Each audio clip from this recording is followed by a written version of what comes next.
In the words of Dr. Jesus today, fear is a sure sign that you do not understand the divine.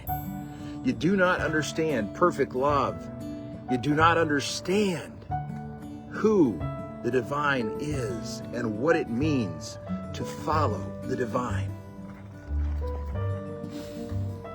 You know, life is so short.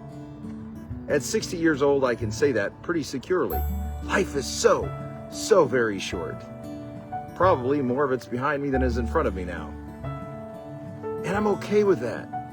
Because I didn't spend my life being a color or being a sexuality or being a religion or being anything that I had to defend. I spent the bulk of my life after I left organized religion being a human and loving. The message of Christ is not difficult. It was actually ingested by a bunch of fishermen and tax collectors who had no education at all. Very little formal education at best.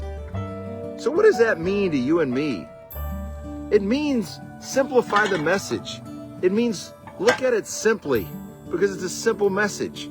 Spend your life loving. Spend your life caring. Spend your life in compassionate giving of self to people who desperately need your love and desperately need your grace and hope and peace. I lost friends when I was younger because the church said homosexuality is a sin. I can even remember this one guy, and I worked for him for a time, and he actually had a book that said homosexuality is a sin. Not only that, but he said homosexuals will burn in hell, and on and on and on and on and on. Jesus didn't even talk about homosexuality. The only people who did were ministers who were probably closet homosexuals and were too scared to come out.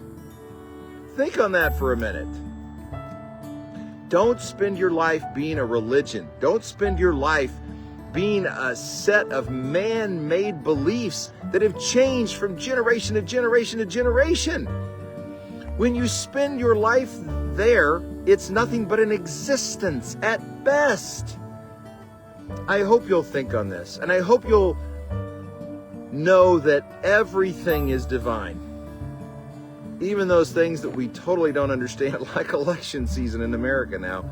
Turns out, I was outside the country for 25 years, and it's gotten really to be a combat sport, which I find really interesting because countries that we fought to liberate and countries that are much newer democracies than us got it down pretty good. Korea has these wonderful laws. Here's one wonderful law in Korea.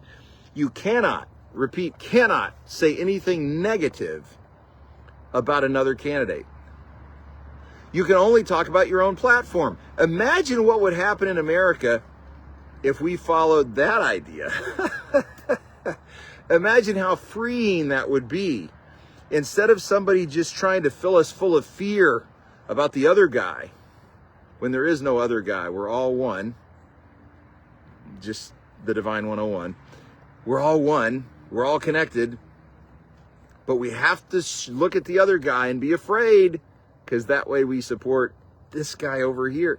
And it just gets to be this nonsensical existence instead of a life of love and passion and enjoyment. And as I sit here throwing the ball to my dogs, I just wanted to share this because this to me is the very crux of why we hurt.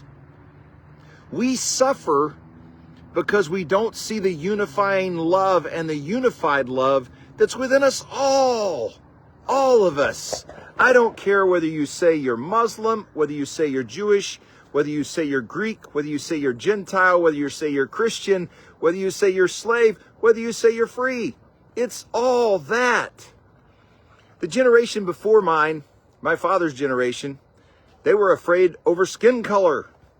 The generation before that was afraid over gender, and on and on and on. Do you want to stop the fear? Do you want to stop the fear? Because here's the solution. Believe, just for a minute, that there's this divine being who's perfect love And we're all a part of that divine being, and we're all going to that divine being in the spirit. When our body leaves, the spirit never ceases to exist. So what is this being that we are? It's called a soul. And that soul, which was made, by the way, in the image of God, is divine DNA.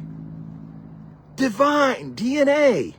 Think about that for a minute. Just stop and think about that for a minute. I hope you'll rest in that today. I hope that this gave you some encouragement. And I hope that you will live, as my Jewish brothers and sisters say, l'chaim. I love that statement, l'chaim, because it means to life. To life. And life was meant to be lived. And live is only done in love. Think about that. Love you guys. Chat soon.